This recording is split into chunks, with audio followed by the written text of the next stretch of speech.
On va faire une activité d'écriture guidée. Ok, on peut se dire 25 minutes si tu veux. Et si t'as fini avant, tu me le dis. D'accord. Ok. Ok. Et s'il n'y a pas assez, on pourra rallonger de 5 minutes. Ce n'est pas gênant. Ok, on va se trouver une petite musique avant que je lance le truc. Parce que là, il va me falloir musique féerique pour écrire parce que sinon, c'est pas avec un petit bruit de vague que je vais vous faire un truc de genre ça, c'est quoi?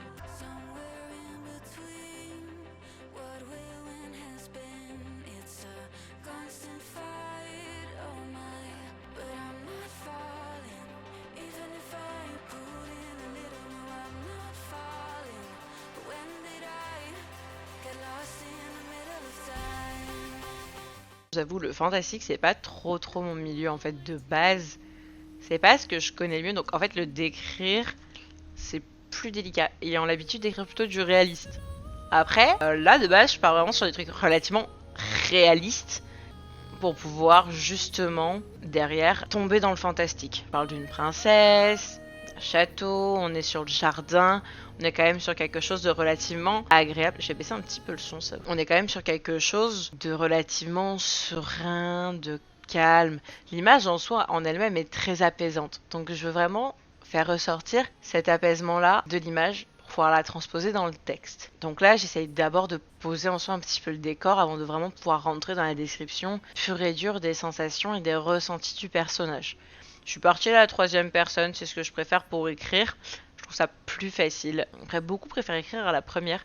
Moi, j'avoue que, à part Pilote 98, j'écris tout à la troisième personne. Je trouve ça tellement plus facile d'avoir un point de vue omniscient pour l'histoire. Surtout pour les descriptions comme ça, pour ces moments-là de description, c'est tellement plus facile d'avoir ce côté omniscient en troisième personne, vraiment caméra vue du dessus. Donc voilà. Donc pour l'instant, ce que j'ai écrit, donc là, la princesse avançait pieds nus à travers les jardins du château. Les pavés sont chauffés par le soleil alors que le bruit des oiseaux remplace le silence. La princesse prit du temps de s'asseoir sur un des bancs et d'observer les alentours. L'arche est fleurie, chose surprenante au vu de la saison. Mais cette année, la chaleur est arrivée bien plus tôt. Les fleurs roses pâles contrastent avec les tulipes rouges. Elle sursaute légèrement en entendant une abeille passer près d'elle. Pour l'instant, je place vraiment le décor physique et après, on va rentrer plutôt dans le sentiment sensoriel. Souvent, je construis comme ça mes descriptions. Après, ça c'est vraiment au vu de l'auteur. Il y en a certains, ils mettent en fait le sentiment et derrière, ils expliquent avec une description pourquoi ce sentiment. Je préfère faire l'inverse. Je préfère montrer la scène et après décrire. Mais ça, c'est vraiment au goût de chacun. Et c'est vraiment un style d'écriture propre à chacun surtout. Parce que là, j'essaye vraiment en même temps de vous parler quand même, de pas vous laisser tout seul et de réfléchir à ce que je peux écrire.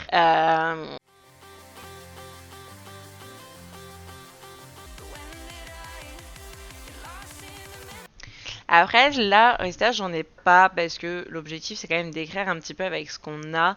Par contre, quand je suis en phase d'écriture, par exemple sur mon livre, avec des descriptions, j'ai toujours un dictionnaire, j'ai toujours une page internet avec des synonymes, avec vraiment des mots-clés en fait.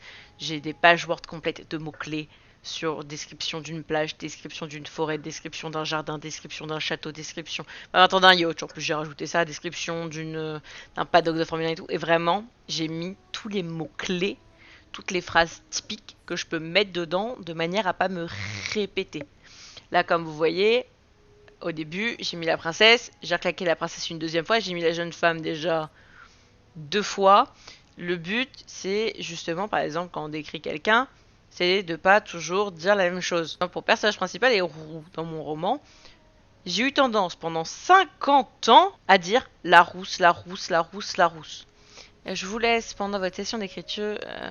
Je vous laisse dans votre concentration. Je vous dis à plus tard. Bisous Mélanie, à tout à l'heure. Faut vraiment prendre le temps de d'écrire un petit peu autrement aussi. C'est-à-dire que quelqu'un n'a pas qu'une caractéristique. Par exemple, voilà, là je vous mets la jeune femme, je vous mets qu'elle part bientôt pour les montagnes, on peut deviner que ça peut être pour un mariage ou autre, donc on va pouvoir jouer là-dessus. La jeune fiancée, la future mariée, donc j'ai mis la princesse, on peut par exemple dire que c'est l'aîné de la famille. Il y a vraiment plein de moyens de décrire la personne pour pas faire de répétition. Et en fait, pour les lieux, c'est exactement pareil. Je vous ai parlé de fleurs roses. je vous ai parlé de glycérine, je vous ai parlé de tulipe. Je vous ai à chaque fois mis des termes différents pour décrire en fait des fleurs tout simplement. Au lieu de mettre il y a des fleurs roses et celle-là il y a des fleurs rouges et là il y a des fleurs violettes. Non, j'ai vraiment essayé de vous donner un petit peu plus d'images en tête en utilisant la tulipe, en utilisant la glycérine. Quand je dis fleurs roses, très rapidement on peut s'imaginer, c'est bête mais des roses. Il y en a plein qui vont imaginer ça en fait directement. Il va y avoir tout ce petit truc là qui est important.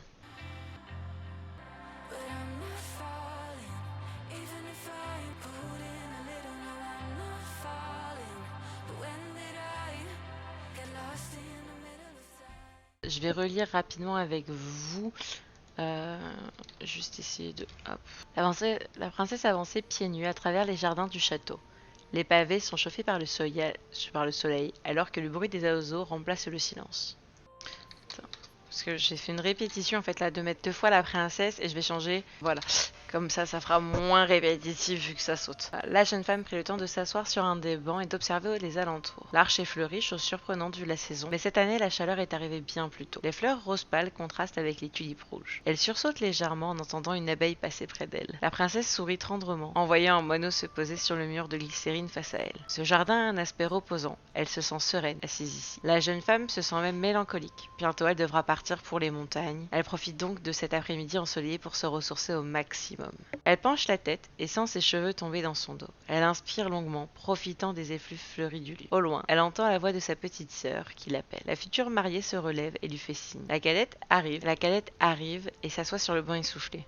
Que fais-tu caché là, Arwen ? Je profite du jardin, il va me manquer. La cadette observe sa grande sœur. Ouais, alors moi, il est temps, hein. La cadette observe sa grande sœur. Elle semble sereine. Et apaisée ici. Mais elle peut aisément sentir l'angoisse qui commençait à faire son chemin. Le mariage se déroulerait dans le jardin dans une semaine. Leur père avait fait amener toutes les fleurs roses possibles pour le plaisir de son aîné. Arwen souffla en secouant la tête. Elle n'était pas une fille du froid. Ce qu'elle aime sont les longues balades au coucher du soleil dans les jardins. S'asseoir et lire un livre sur le bord d'un lac. Sa maison allait lui manquer, ce jardin tout particulièrement. Arwen se leva suivi de sa sœur et continua de remonter doucement vers le château. Le soleil se couchait et la fraîcheur de la nuit commençait à arriver. Elle frissonna légèrement en sentant le vent. Sa longue robe était faite pour l'été. Le blanc lui donnait un air angélique alors que ses longs cheveux bruns contrastaient fortement avec le paysage. Elles croisèrent plusieurs gardes sur leur chemin. Tous s'inclinèrent devant les princesses.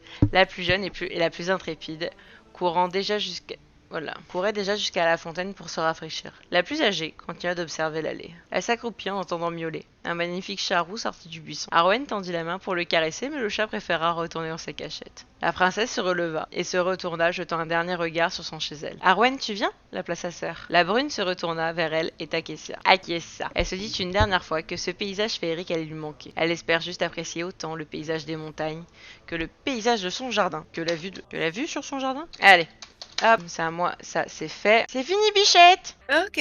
Ça fait 30 minutes. Alors, je commence par la lecture? Oula, alors vu que moi j'ai écrit et que j'ai pas tapé, j'ai pas écrit beaucoup de choses. Oh, c'est pas gênant. Tu veux que je fasse la lecture? C'est court, hein, mais ça fait rien, je vais quand même me Non, lancer. mais vas-y. En premier, j'ai marqué, comme tu as dit, j'ai pris en note tout ce que je ressentais en regardant l'image.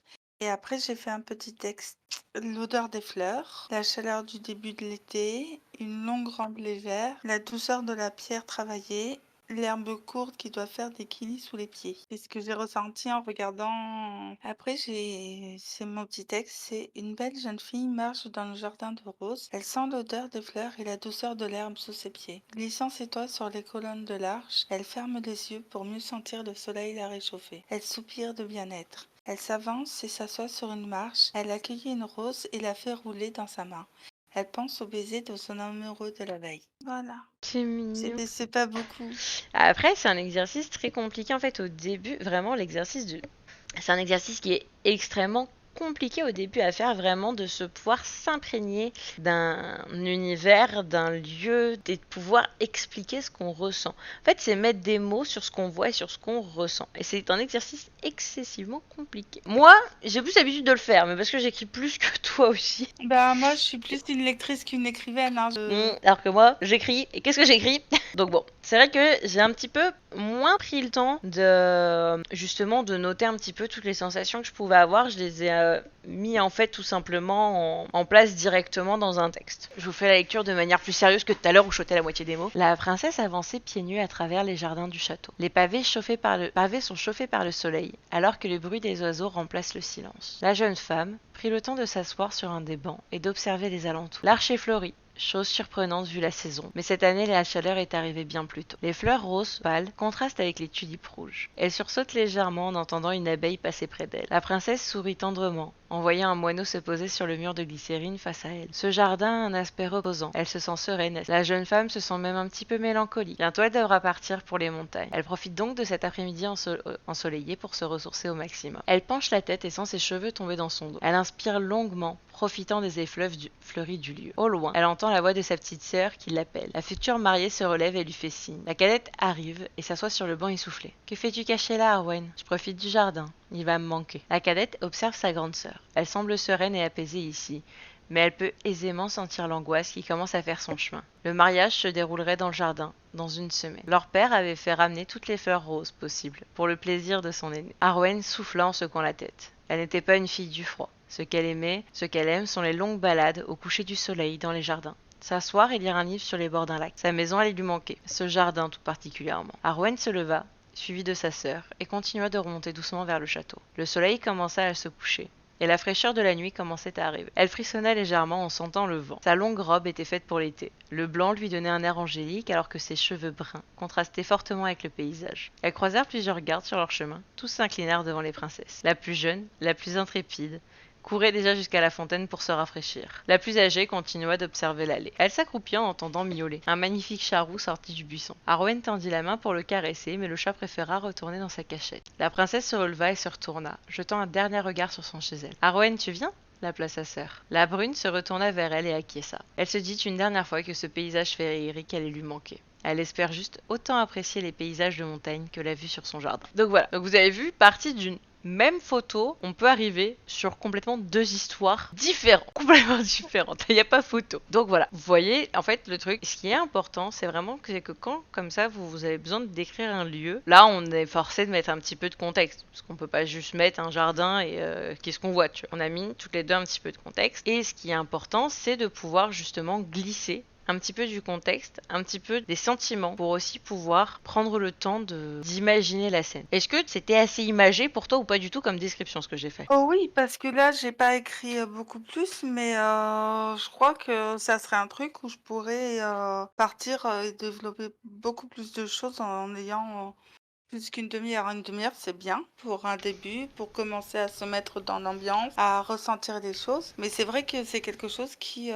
c'est une image qui pourrait me donner envie d'écrire plusieurs pages dessus. Là, c'est vrai que l'idée de l'activité d'écriture guidée, vraiment cette partie-là en fait de nos ateliers, c'est de mettre en application ce qu'on va voir. Donc, c'est-à-dire que par exemple, on va pouvoir aussi peut-être travailler sur. Là, on a travaillé pour le coup vraiment sur de la description pure et dure. Donc, moi, j'ai inclus un petit peu de dialogue parce que je trouve que ça donne un petit peu de dynamisme au texte, mais par exemple, on va aussi pouvoir aller travailler, pourquoi pas, sur du dialogue pur et dur, ce qui est très très compliqué à faire. Des livres comme ça, il y en a un qui existe écrit. En fait, il n'y a pas de narration. Ce ne sont que du dialogue, que du dialogue, que du dialogue. C'est d'un compliqué à faire. Donc voilà, l'objectif vraiment en fait de cette activité-là dans les ateliers, ça va vraiment être de prendre en fait un point dans l'écriture. Donc là, on a travaillé de la description de paysage. Ça va vraiment être de prendre le temps de mettre en application de manière quand même assez rapide ce qu'on vient de voir. Donc après, bien évidemment, sur Twitch, vous pouvez tout à fait faire l'exercice de votre côté. Il faut savoir que sur le Discord, je vous rappelle qu'il est épinglé, vous avez une section atelier créatif, vous pouvez tout à fait glisser dedans votre travail. Et c'est avec grand plaisir que je le lirai. Et qu'un petit peu tout le monde le lira d'ailleurs. Bon après, pour le coup, on est deux, donc l'activité de groupe, ça va être un petit peu plus compliqué à faire, parce qu'en gros, ça je pense qu'on le fera peut-être sur la prochaine séance résultat, quand on sera un petit peu plus.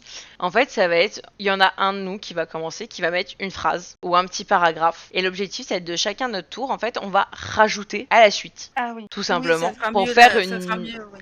pour pouvoir faire une petite histoire complète. Oui. Une histoire tous ensemble. C'est ça. Donc vraiment de pouvoir en fait aussi s'inspirer parce que quand par exemple quelqu'un commence à la troisième personne, t'es forcé de continuer à la troisième personne, tu peux pas Ah oui. rentrer et te mettre à la première personne. Si quelqu'un écrit au passé, t'es forcé d'écrire au passé. Si quelqu'un écrit au présent, t'es forcé de suivre au présent. Donc c'est ça aussi qui est intéressant avec les activités de groupe, ça va être le fait de devoir se caler sur un tempo qui est pas forcément le nôtre. Là, comme je disais, moi je l'ai écrit à la troisième personne parce que la première personne c'est quelque chose avec lequel j'ai énormément de mal en termes d'écriture et pourtant Pilote 98 est écrit à la première personne. Je m'arrache les cheveux avec cette idée à la con que j'ai eue, faut le savoir. Je ne suis pas du tout à l'aise à écrire à la première personne. À écrire je, ça me traumatisme. J'adore écrire à la troisième. Je trouve que c'est beaucoup plus rigolo. Même si c'est pas forcément d'un point de vue totalement omniscient. Il y en a, il y a des points de vue à la troisième personne qui ne connaissent pas la suite de l'histoire, qui juste en fait vous donnent les informations quand elles sortent. Donc voilà. En fait, l'objectif de ces ateliers, ça va être en fait tout simplement de vous donner des notions d'écriture, de vous entraîner aussi tout simplement sur autre chose. Par exemple, l'activité créative, le fait de devoir. Donc là, on l'a pas faite. Je la garderai pour la prochaine session. Oui. Décrivez le monde à partir du point de vue d'un appareil photo. Ça vous force en fait à vous mettre dans un truc loin de ce que vous avez l'habitude de faire. Aujourd'hui, vous lisez un livre, personne n'écrit du point de vue d'un objet. Non, c'est clair.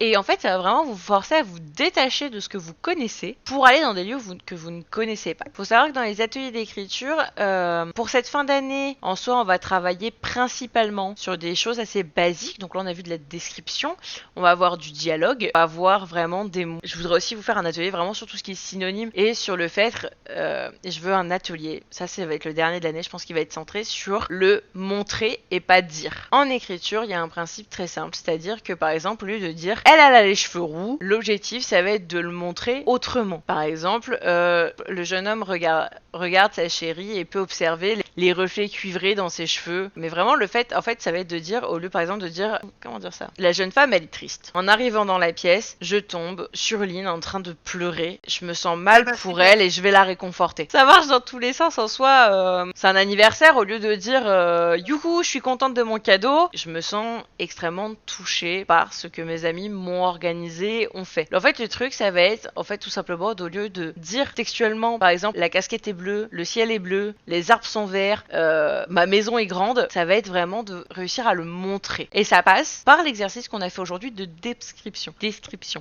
Je vais y arriver. C'est-à-dire qu'au lieu de dire, bah, le jardin, il y a une allée comme ça, une arche comme ça et ça, on est allé vraiment décrire un petit peu tous les éléments qu'on voyait pour pouvoir imager la scène. Et en fait, c'est tout simplement le principe de montrer sans dire. Et ça, c'est quelque chose qui est assez compliqué. Donc là, la description, c'est une première étape. Et concrètement, je veux qu'à terme des 4 ateliers de cette fin d'année, toutes les personnes qui participent arrivent à faire ce principe. Pour l'année prochaine, donc voilà, l'objectif ça va vraiment être de travailler un petit peu sur plein de points, vous apprendre plein de choses et juste vous faire kiffer en fait avec une passion commune.